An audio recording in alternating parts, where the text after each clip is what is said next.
In broad terms, I think we've made good progress. Our renewable base is slowly increasing. I think the subsidies on solar was disgraceful. The present leader, shadow leader of the opposition, signed off on a feed-in tariff regime that was always going to be abused. And forgive me, I'm not aware we get a lot of sun. It would have been much better letting the Spanish do it, and we could have imported electricity from the Spanish. Unfortunately, it was yet another example of an energy policy over the last 10 15 years that is at best described as woeful. And we inherited a situation that's quite complicated with feed-in tariffs and renewable obligation certificates, and I can hear you falling asleep as I talk about it. But it is a complicated area, and some progress is being made. I personally think that it is all rather complicated and rather complex, and whenever I see complexity I smell a rat. Things should be more simple, and you see this presently with the draft energy bill, which I'm in my committee that I'm a part of is reporting on in 2 weeks' time. And we're not, I think, going to be terribly supportive in places because it's too complex. It's been essentially drawn up, I think, to try and encourage nuclear power, moving on to your other point. Personally, I'm a big supporter of nuclear energy. You will have seen recently that Fukushima, I mean, I'm sure all of you follow my performances on select committee on a daily basis. I did actually point out last year that Fukushima wasn't a nuclear accident. It was an error with the diesel engine not kicking in. It was man-made error. It wasn't a nuclear error. Unfortunately, there is this radiophobia that associates it, and you get all the Japanese going around with their masks on, which incidentally they do anyway. And everyone gets quite upset about it, and this is what the Germans have reacted to, and they cancelled their nuclear, etc. Personally, I would be building nuclear power stations as much as possible at the moment. Everywhere there is a nuclear power station, by the way, in Britain, they want another one, if not two. All the local communities really like having a nuclear power station nearby because it's great employment, etc. And they also recognise the risks are there. So I'll give you one example. 250,000 people were swept away by a downbursting in China. Does that make hydroelectricity more dangerous? I think it does. Nuclear power hasn't killed anywhere near that level of people. In fact, if you look at Chernobyl, the evidence is pretty sketchy, actually, about the number of deaths caused by Chernobyl. And there's a lot of debate, dispute over the impact of that accident on the health of the local community. And I would encourage you to look at it. So in broad terms, more to do. I think, generally speaking, there is cross-party consensus on the need to address decarbonisation of electricity development in Britain. I just think it's all a bit too complex. I'd rather be more honest, going back to the trend of this evening. I'd rather be more straightforward with people and say the best thing that we could do is insulate, the best thing we could do is become more energy efficient, and the second best thing we could do is probably go nuclear, and then the third is probably to go down the path of tidal power with the Severn Bore or the Penton Firth. I'm not a big fan of wind farms. We are where we are on that. A lot of subsidy has already gone in. I don't think there was some overriding strategy here about where we were going to see ourselves in 30, 40 years. Energy is so fundamentally important.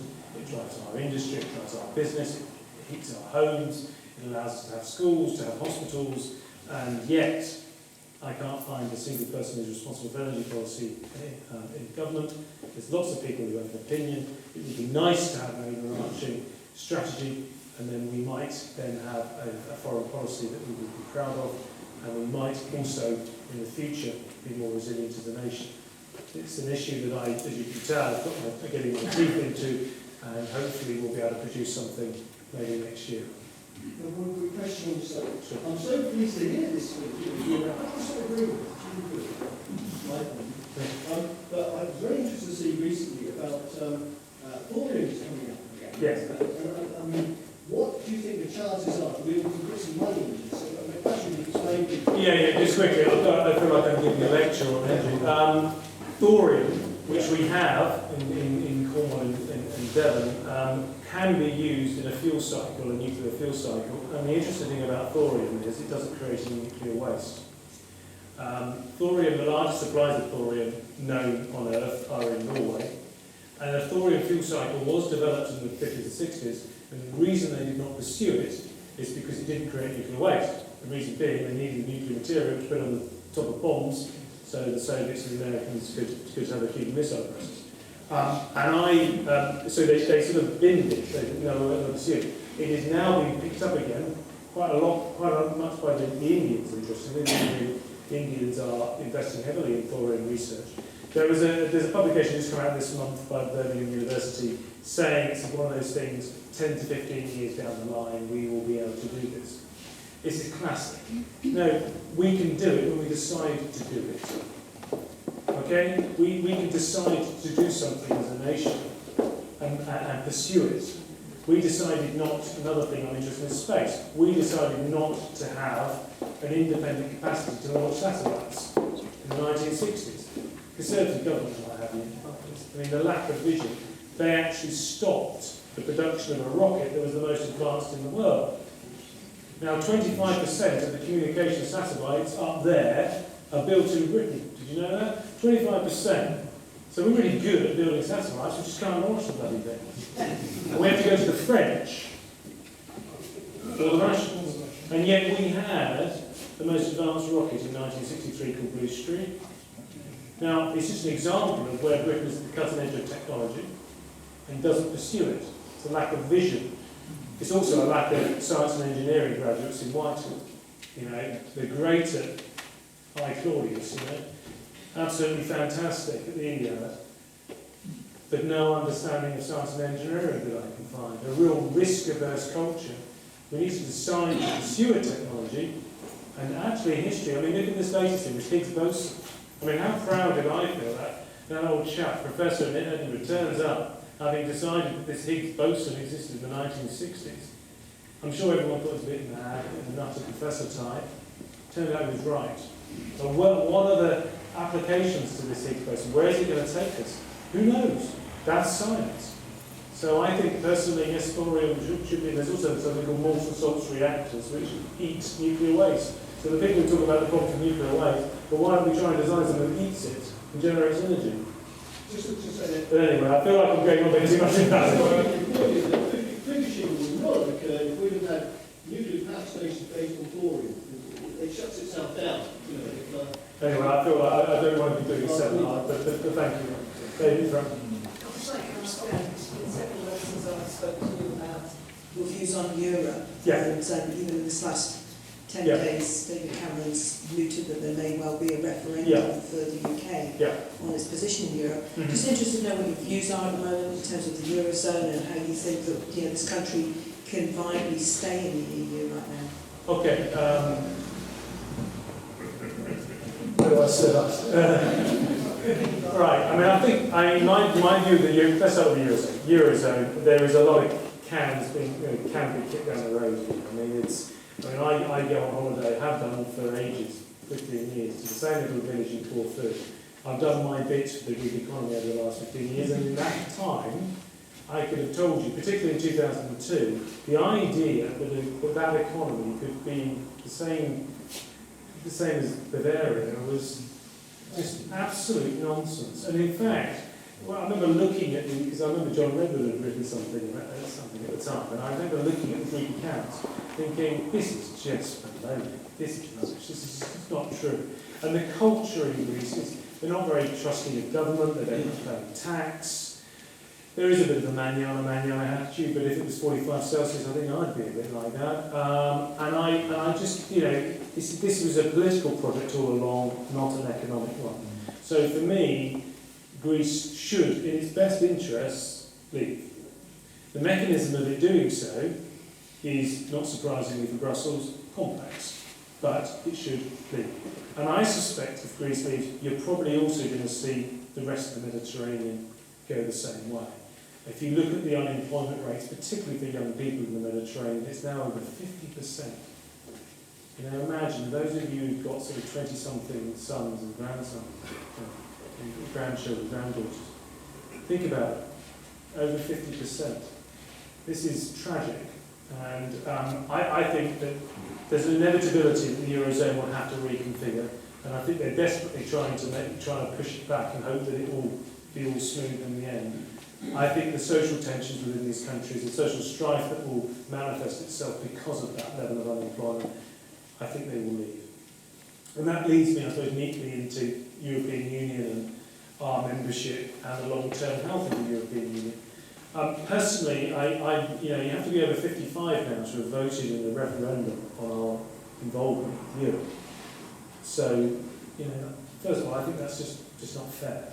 Particularly when it's the people under 55 who are increasingly having to pick up the tab from their work, from taxes on their work. And so I think there is a need to go to the people again and say, what do you want to do? And I think that's what the Prime Minister was alluding to.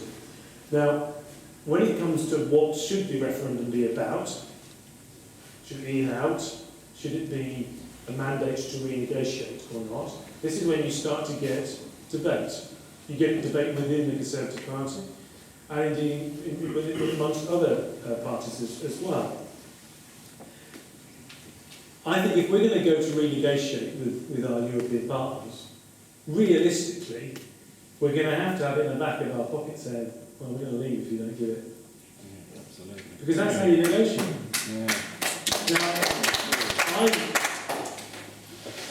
I actually instinctively, I'm totally with John Redwood. Wherever John Redwood is, I am on this, to be honest with you. I mean, John and I are quite close and talked about it a lot. I don't really want to leave. I sort of instinctively want to feel part of this common market. I feel quite comfortable sipping a beer in Munich. I don't mind actually saying I'm European, but I'm sort of British and English first. But I simply say to someone, yeah, I'm European. I'm not instinctively anti-European at all. But I can see something that's a mess, a dog's breakfast, and it is. And it impacts on so many spheres of life. I mean, increasingly, in the time I've been just over 2 years, I have become more sceptical each day I've been at Westminster. I went up there, I would probably describe myself as realistic. I have activists, I can see one, who I think realised I was sort of like, it is, that's what it is. I've sort of now going through the process of every time I've encountered a problem, that the sort of common sense British solution has been stopped because of some regulation or an interpretation of this, that or the other directive. I don't want to leave. I'm not a better off out Conservative candidate. But I recognise that we're going to have to renegotiate, and I also recognise that if you renegotiate, if you go into negotiations with these guys, you've got to be prepared to say, well, sorry, and walk away. And the final thing I'll say is that when push comes to shove, the Germans net trade 19 billion in their favour with Britain. They need us. And they also want us involved, particularly the Germans, because I'm involved with the Common Adenauer Foundation. It's another thing I'm quite interested in talking as an Anglo-German to understand it. Involves the French going away. But I think the Germans really want us involved. They actually want us in the room. They feel like they're alone in there trying to instill a sense of financial reality, a work ethic, responsibility for actions, etc., etc., etc. You'll be surprised how often you will agree with a German politician. It really is, particularly off the right, CDU. I mean, they really want us involved. So I'm not a better off out person because I quite like having a close relationship with European neighbours. But I think the current structure is not sustainable, and I think we need to get tough in our negotiation. But is that ever going to happen? You've certainly not been tough in the last few years. Well, you vetoed once, so I think that's a bit unfair. But I agree with you that actually what you find is that there is a Foreign Office instinctive sort of sense of pro-Europeanism that you encounter immediately. And the broad foreign policy of Britain has been to be involved with the European Union for a long, long time. I think that is changing. I think there is a recognition that it is changing. I also think that there needs to be a nice proper audit of actually what we get from it would be nice. I know the Norwegians have just going through this process. But I think you need a mandate from the people, which is why I think promising a referendum in the next Parliament. 2015, possible, maybe a referendum. Scotland Ireland had a referendum. Yeah, I am cautious personally as somebody who my hunch is if you went to the people now on a better off out EU referendum, I think you would find the British public would vote to stay in. And the reason is that there's a lot of people, and I meet them, sir, who, they no, not to do that, because they're worried.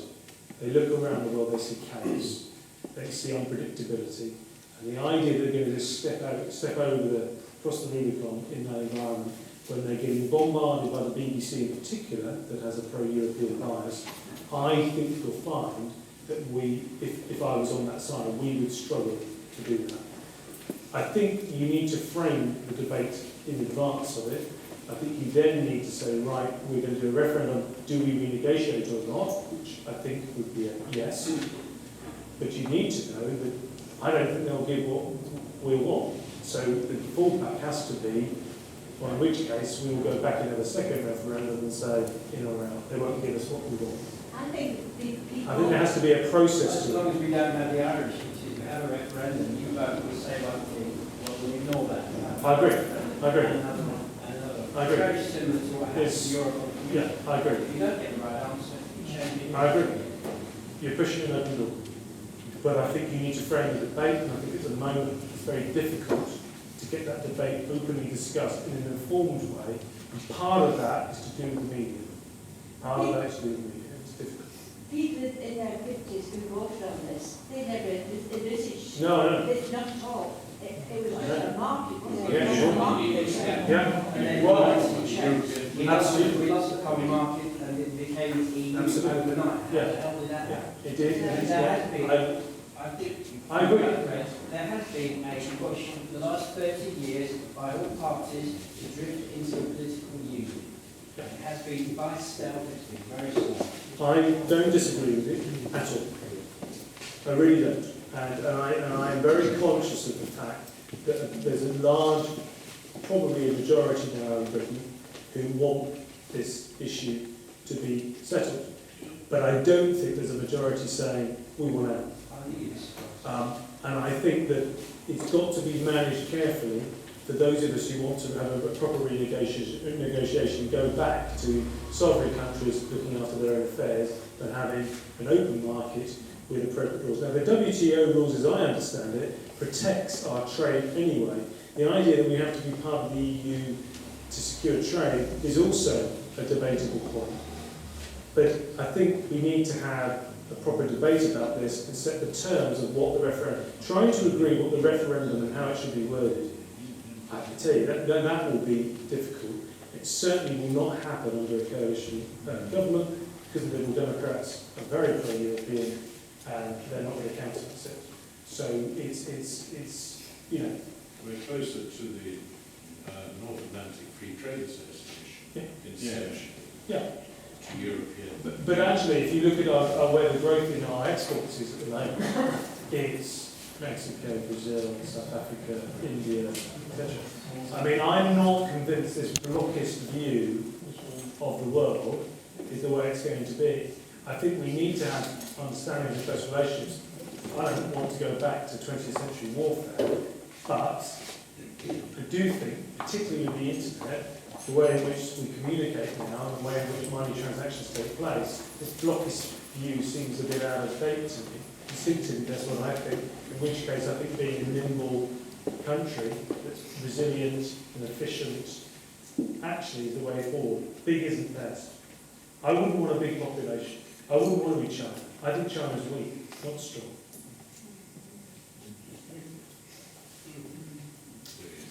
A question, an allied theme, one which is national but could become international depending on how it spins out, and that is namely the Scottish demand for a referendum on independence.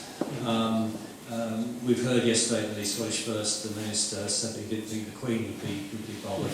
I'm sure that she may take a different view on that. But given also the fact that the key elements of the UK's nuclear deterrent is based up in Scotland, shouldn't the rest of the United Kingdom have a view as to whether Scotland should be able to become an independent state? I've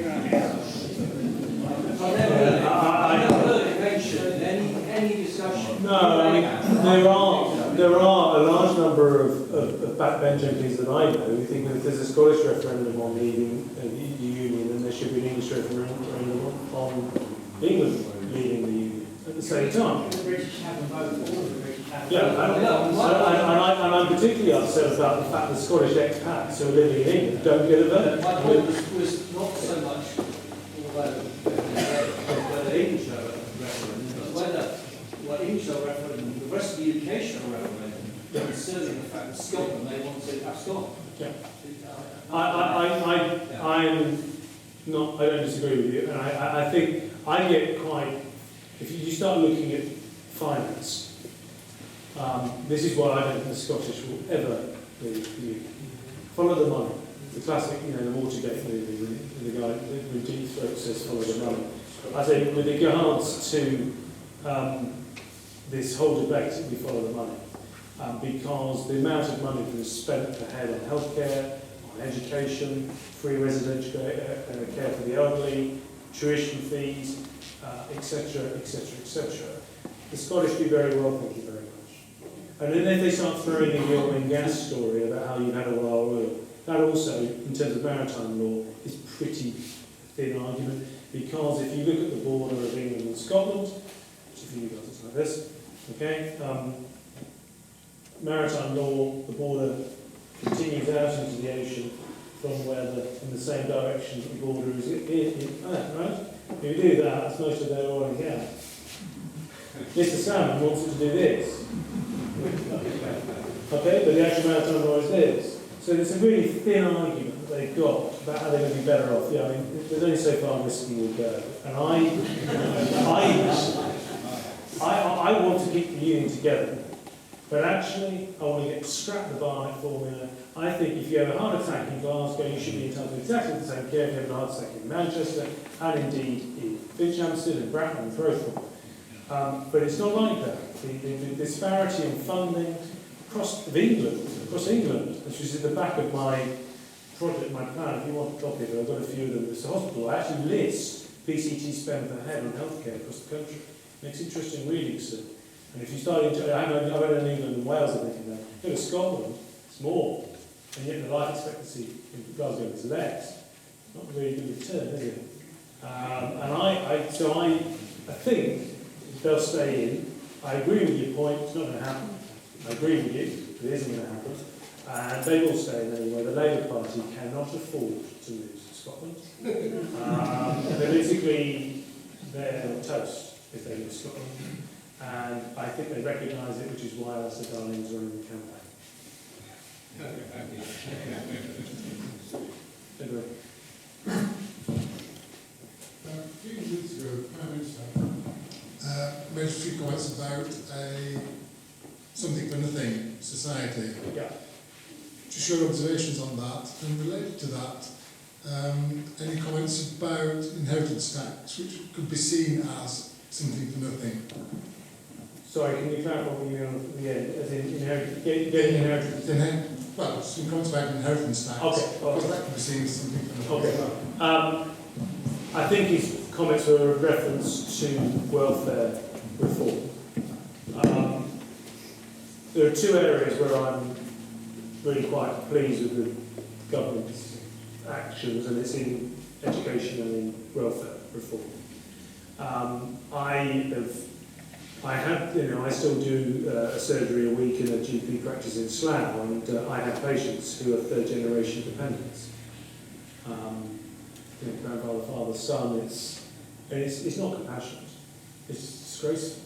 And you're not going to deal with that with a softly approach.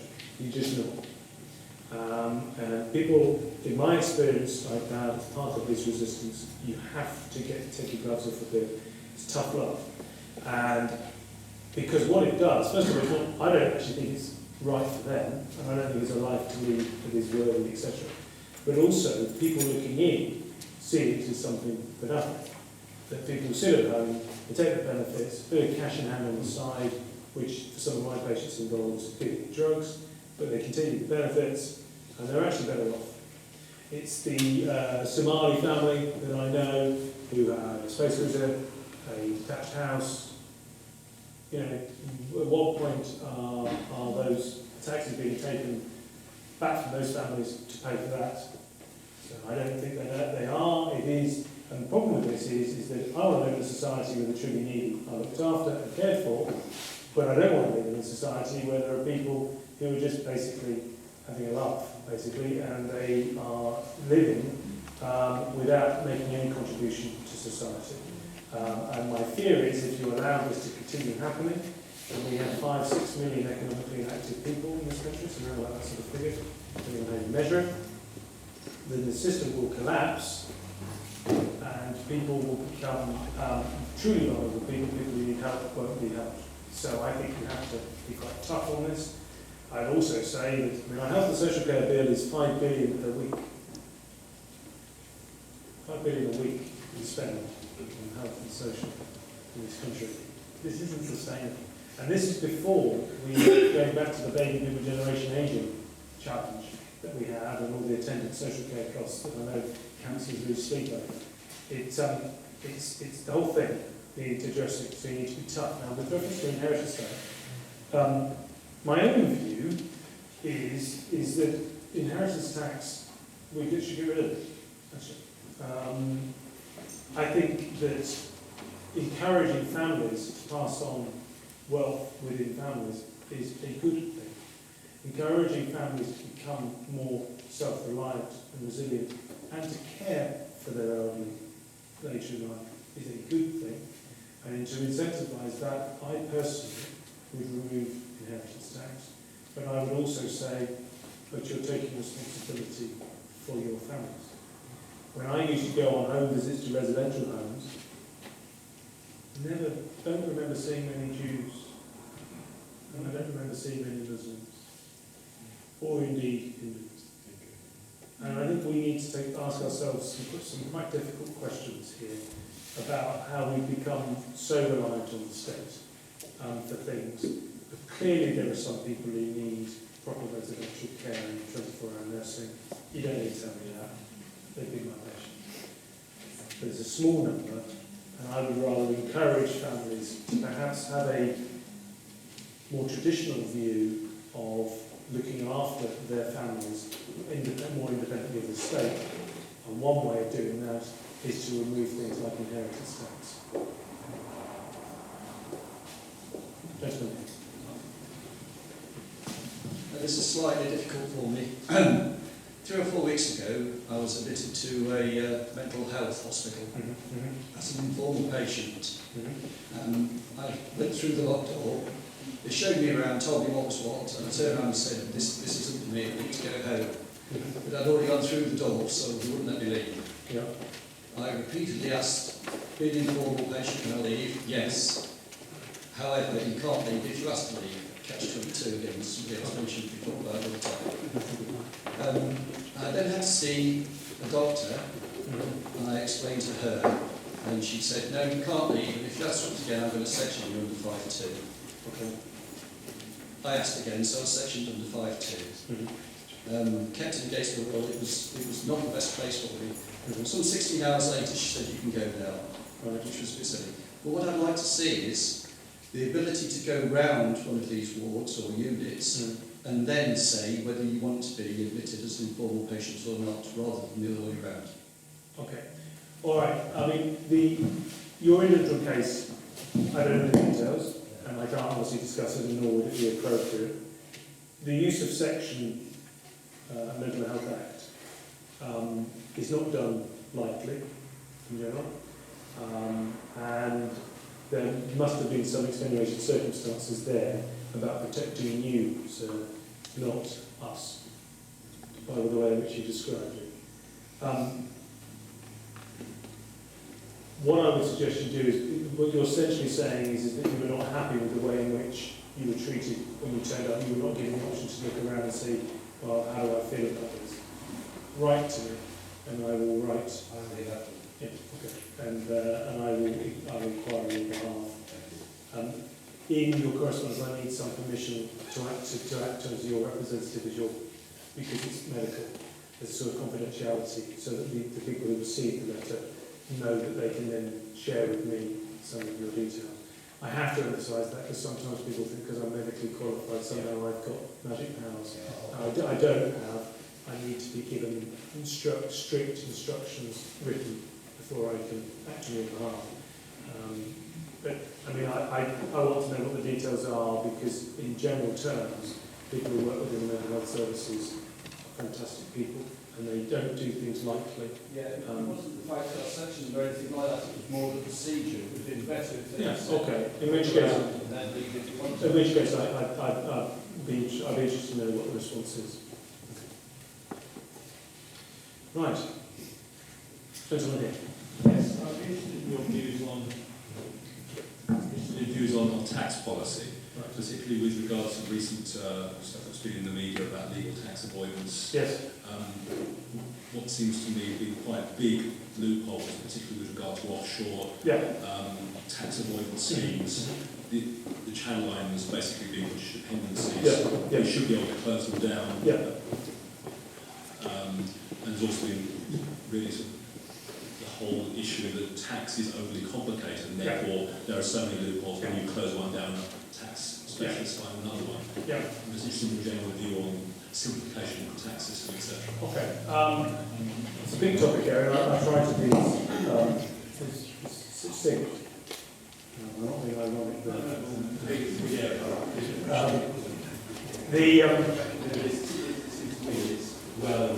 sure. No, I mean the tax code. I mean Gordon Brown sort of did this, but I must say I'm not sure we're doing much more to simplify it, and I very much am drawn to a